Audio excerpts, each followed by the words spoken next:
দর্শক, আমাদের সহকর্মী কাজী ফয়সাল তিনি শাহবাগ থেকে যুক্ত হয়েছিলেন এবং বিক্ষোভকারীদের স্লোগানে সেই এলাকা আসলে এতটাই মুখর হয়ে আছে। কাজী ফয়সালের কথা হয়তো খুব আপনারা শুনতে পাননি, সেজন্য আমরা আন্তরিকভাবে দুঃখিত, কিন্তু বিক্ষোভকারীদের স্লোগান আপনারা শুনতে পাচ্ছিলেন। আপনাদের নিশ্চয়ই মনে আছে গত শুক্রবার এই সময়ে এখনও পর্যন্ত হয়তো ওসমান হাদি নির্বাচনের গণসংযোগ করছিলেন আর তার আততায়ী নীরবে তার পিছে পিছে যাচ্ছিলেন। এই এর কাছাকাছি সময়ে এখন 2টা 23 বাজে, খুব এই সময়েই হাদি গুলিবিদ্ধ হন এবং আজ এক সপ্তাহ চলে যাওয়ার পর হাদির মরদেহর অপেক্ষায় এখন পুরো দেশ, যেটি নিয়ে আসলে সারা দেশের মানুষ বিক্ষোভে উত্তাল এবং তার হত্যাকারী যারা তারা এখনও আইন শৃঙ্খলা রক্ষাকারী বাহিনীর ধরাছোঁয়ার বাইরে, এবং সেটি নিয়ে যে মানুষের ক্ষোভ সেটি নিয়েই আসলে বিক্ষোভকারীরা কথা বলছিলেন। তারা উপদেষ্টাদের, স্বরাষ্ট্র উপদেষ্টার কথা পদত্যাগের দাবি জানাচ্ছেন। যদি আপনারা শুনতে না পান আমাদের সহকর্মী আসলে কি বলছিলেন কাজী ফয়সাল, তিনি বলছিলেন যে সেখানে আসলে বিক্ষোভকারীরা কি দাবি তুলছেন, কি আওয়াজ তুলছেন এবং তারা কাদের উপর তারা ক্ষুব্ধ হচ্ছেন, সেই বিষয়গুলোই কাজী ফয়সাল আমাদেরকে বলছিলেন। আমরা আবারও পল্টনে যেতে চাই। পল্টনে আমাদের সহকর্মী রমিজ হোসাইন, তিনি এর আগেও আমাদের সঙ্গে যুক্ত হয়েছিলেন। রমিজ, পল্টনে কি দেখছেন? কারণ এখানেই আসলে ঘটনাটি ঘটেছিল, মানুষের আবেগও সেখানে অনেক, কারণ সেখান থেকে নির্বাচনী প্রচারণা করছিলেন ওসমান হাদি। মানুষ কি বলছে এক সপ্তাহ পরে?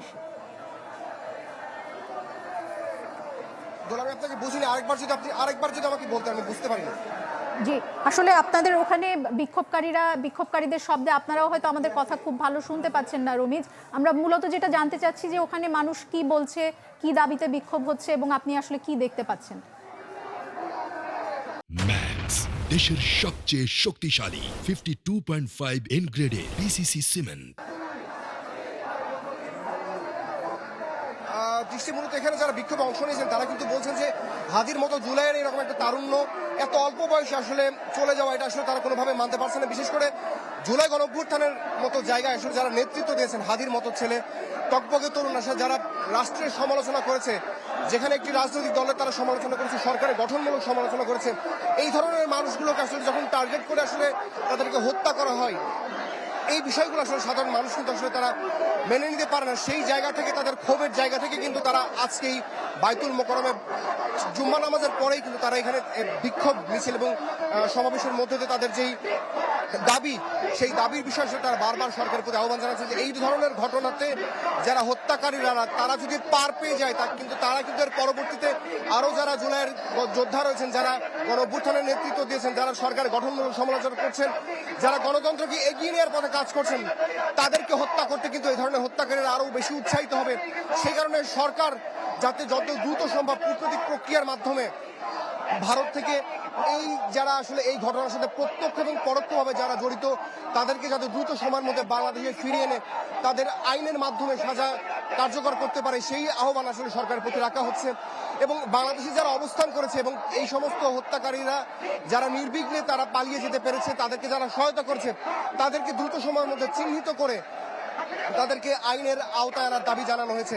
মূলত এই যে বিশেষ করে নির্বাচনকে কেন্দ্র করে আসলে যেহেতু বাংলাদেশ আওয়ামী লীগ সরকার কিন্তু এখনো অনেকটা অপ্রাসঙ্গিক, তারা তাদের যে সন্ত্রাসী কর্মকাণ্ড, সেই সন্ত্রাসী কর্মকাণ্ডের কারণে তাদের ছাত্র সংগঠনকে নিষিদ্ধ করা হয়েছে এবং সেই সংগঠনেরই একজন সদস্য যে এই ধরনের ঘটনা ঘটিয়েছে এবং যারা আরও অনেকেই যারা বাংলাদেশে অবস্থান করছে এবং বিভিন্নভাবে যারা জেল থেকে মুক্তি পেয়ে যাচ্ছে, যারা জামিনের মাধ্যমে পার পেয়ে যাচ্ছে, সেই সমস্ত বিষয় যাতে সরকার দ্রুত পদক্ষেপ নেয় এবং এই সমস্ত সন্ত্রাসীরা যারা জেলে কারাগারে রয়েছেন তারা যাতে বের হয়ে আসতে না পারে জামিনের মাধ্যমে, সেক্ষেত্রে বিচার প্রক্রিয়াকে আরও যাতে স্বচ্ছ করা যায় সেই বিষয়টি এখানে বারবার বলা হচ্ছে। দর্শক, আজকে কিন্তু ঠিক এই শুক্রবারের একটা দিনে ঠিক এই সময়টাতেই হাদি, যিনি বাংলাদেশ ইনকিলাব মঞ্চের মুখপাত্র, তিনি কিন্তু তার কোনো একটা কাজ শেষ করে যখন ফিরছিলেন তাকে কিন্তু পেছন থেকে টার্গেট করে গুলি করা হয় এবং পরবর্তীতে বেশ কয়েকদিন তিনি ঢাকা মেডিকেলে চিকিৎসাধীন ছিলেন। এর পরবর্তীতে এভার কেয়ারে, তারপরে সিঙ্গাপুরে নিয়ে যাওয়ার পরে গতকাল রাত্রে কিন্তু তিনি শেষ নিঃশ্বাস ত্যাগ করেছেন। তার মৃত্যুর পরেই এই যে ধরনের মানুষের মধ্যে যে ক্ষোভ, যে প্রতিক্রিয়া, সেটি কিন্তু আজকে এই বাইতুল মোকাররমের যেই সামনে সড়কটি রয়েছে সেখানে কিন্তু এই সমস্ত মানুষের অবস্থান নিয়ে তাদের ক্ষোভ তারা জানাচ্ছেন। তবে আরেকটি বিষয়, কালকে যে ধরনের ঘটনা ঘটেছে, বিশেষ করে প্রথম আলো এবং ডেইলি স্টার এবং অন্যান্য যে সমস্ত প্রতিষ্ঠানে হামলার ঘটনা ঘটেছে, এই ঘটনাতেও কিন্তু আসলে যারা এই হত্যাকাণ্ডের সাথে জড়িত তারাই কিন্তু এই বিষয়টিকে যাতে কিছুটা ধামাচাপা দেওয়া যেতে পারে তারাই কিন্তু এই ধরনের ঘটনা ঘটিয়েছে বলে এখান থেকে সমাবেশে এই সমস্ত যারা বক্তব্য রেখেছেন তারা কিন্তু অভিযোগ করেছেন। তারা কিন্তু কোনো গণমাধ্যমের উপর হামলার প্রতি কোনোভাবেই তাদের সমর্থন নয় এবং তারা কিন্তু এখান থেকে বলছেন যে তারা আসলে কোনো ধরনের হামলা বা ভাঙচুরের মধ্য দিয়ে তাদের যে সহকর্মী, তাদের যে জুলাই যোদ্ধা, এই হত্যার আসলে তারা বদলান দিতে চায় না। তারা দেশের যে প্রচলিত আইন শৃঙ্খলা পরিস্থিতি, যেই আইন শৃঙ্খলার যেই নিয়ম, সেই নিয়মের মধ্য দিয়ে যারা হত্যাকাণ্ডে জড়িত তাদেরকে দেশে ফিরিয়ে এনে এবং যারা দেশের মধ্যে রয়েছেন তাদেরকে গ্রেপ্তারের মধ্য দিয়ে বিচার প্রক্রিয়ার মধ্যে তাদের একটি স্বচ্ছ প্রক্রিয়ার মধ্যে দিয়ে অবশ্যই তাদেরকে সাজা নিশ্চিত করতে হবে। এবং এছাড়া কিন্তু তারা একটি আলটিমেটাম দিয়েছেন সরকারের উদ্দেশ্যে, যত দ্রুত সময়ের মধ্যে তারা যদি এই ধরনের হত্যাকারীদেরকে আইনের আওতায় আনতে না পারে এবং সাধারণ মানুষের যদি নিরাপত্তা নিশ্চিত করতে না পারে তাহলে কিন্তু তারা পরবর্তীতে যমুনা অভিমুখে ঘেরাও কর্মসূচি এবং বিশেষ করে স্বরাষ্ট্র মন্ত্রণালয় এবং আইন মন্ত্রণালয়ের অভিমুখে তারা লং মার্চ করবে, এই ধরনের কর্মসূচি তারা দিয়েছেন। দল আপনি যদি দেখেন এখানে যেই পল্টন মোড়টি রয়েছে সেই মোড় থেকে ডানে কাকরাইলের দিকে কিন্তু একটি সংগঠন বাংলাদেশ খেলাফত মজলিসের ছাত্র সংগঠন তারা কিন্তু এদিকে চলে যায়। আরেকটি অংশ কিন্তু আমরা দেখতে পাচ্ছি প্রেস ক্লাবের দিকে এগিয়ে যাচ্ছে। তো এছাড়া এখানে কিন্তু কোনো ধরনের অপ্রীতিকর ঘটনা ঘটেনি। আমরা দেখেছি দুপুর 12টার পর থেকে আইন শৃঙ্খলা বাহিনীর সদস্যরা, বিশেষ করে পুলিশ এবং পুলিশের সদস্যরা কিন্তু অতিরিক্ত সদস্য মোতায়েন করা হয় এই বাইতুল মোকাররমকে কেন্দ্র করে।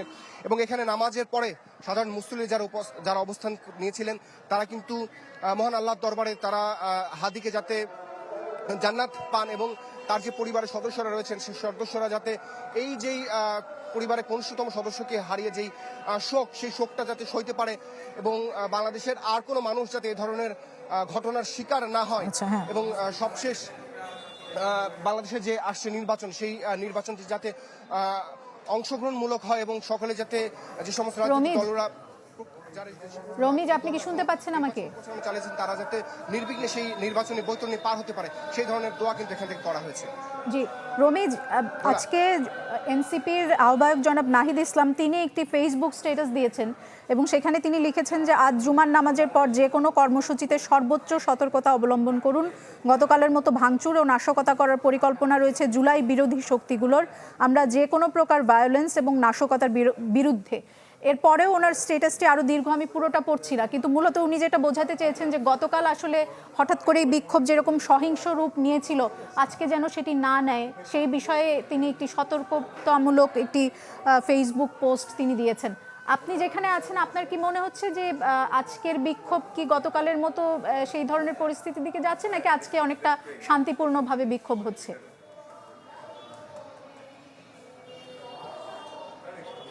না না না দোলা, এখান থেকে যারা বক্তব্য রেখেছেন বিশেষ করে নেতৃত্ব স্থানে যারা রয়েছেন তারা কিন্তু তাদের বক্তব্যে বারবার কিন্তু এই বিষয়টি উল্লেখ করেছেন, যেহেতু হাদির মতো একটি জুলাই যোদ্ধা মারা গেছেন, তিনি শহীদ হয়েছেন, তার প্রেক্ষাপটে গতকালকে যে প্রথম আলো এবং ডেইলি স্টার এবং ছায়ানটের মতো প্রতিষ্ঠানে হামলা ভাঙচুরের ঘটনা ঘটেছে কিন্তু তারা কিন্তু কোনোভাবেই এটিকে সমর্থন করে না।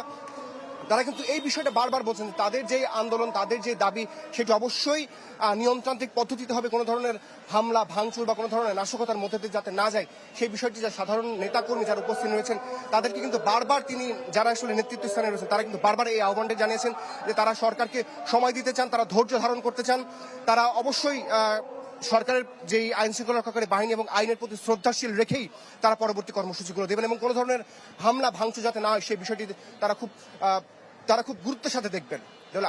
জি, আইন শৃঙ্খলা রক্ষাকারী বাহিনীর সদস্যদের তৎপরতা কেমন দেখছেন যদি সংক্ষেপে একটু জানান।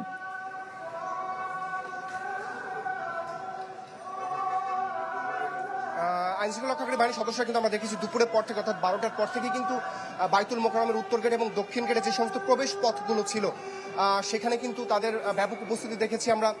সাধারণ মুসল্লি যারা জায়নামাজ এবং টুপি ছাড়া কোনো ব্যাগ বা কোনো ব্যাকপ্যাক নিয়ে যখন ভেতরে প্রবেশ করেছে সেক্ষেত্রে তাদের কিন্তু তল্লাশির মধ্য দিয়ে যেতে হচ্ছে। কাউকে যদি সন্দেহ করে থাকে অল্প বয়সী যুবক তাদেরকে কিন্তু আমরা দেখেছি তারা বেশ তল্লাশি করেই ভেতরে প্রবেশ করেছে। যদি এখন কিন্তু মিছিল চলে গেছে, এখানে বেশ কয়েকটি সংগঠন ছিল, আইন শৃঙ্খলা রক্ষাকারী বাহিনীর সদস্যরাও কিন্তু আস্তে আস্তে তাদের যেই ব্যারাক রয়েছে সেখানে হয়তো চলে যাবেন, তবে তারা কিন্তু বেশ তৎপর রয়েছে। আমরা দেখেছি, আমি যদি আপনাকে একটু দেখাই, ঠিক যেই পল্টন মোড়টি রয়েছে সেই পল্টন মোড়েই কিন্তু আপনি দেখতে পাচ্ছেন যে আইন শৃঙ্খলা রক্ষাকারী বাহিনীর সদস্যরা কিন্তু তারা অবস্থান নিয়ে আছেন এবং আমার ডান দিকে যেই দৈনিক বাংলা মোড় সেখানেও কিন্তু আইন শৃঙ্খলা রক্ষাকারী বাহিনীর সদস্যদের ব্যাপক উপস্থিতি রয়েছে এবং কোনো ধরনের যেহেতু এই অঞ্চলটি অর্থাৎ পাশেই কিন্তু বাংলাদেশ সচিবালয়, প্রেস ক্লাব এবং অন্যান্য সরকারি বেশ কিছু স্থাপনা রয়েছে, এই সমস্ত জায়গা থেকে যাতে গতকালকের মতো কোনো ধরনের উত্তপ্ত পরিস্থিতি অর্থাৎ ধ্বংসাত্মক পরিস্থিতি যাতে তৈরি না হয় সেই বিষয়টি আইন শৃঙ্খলা রক্ষাকারী বাহিনীর সদস্যরা তৎপর আছেন। এই বিষয়টি তারা অবশ্যই রুখে দেবেন। এই ধরনের প্রতিশ্রুতির কথাও কিন্তু আমরা এখানে যারা দায়িত্বশীল আইন শৃঙ্খলা রক্ষাকারী বাহিনীর সদস্যরা রয়েছেন তাদের মুখে শুনতে শুনেছি। দোলা। জি রমিজ, অসংখ্য ধন্যবাদ আপনাকে।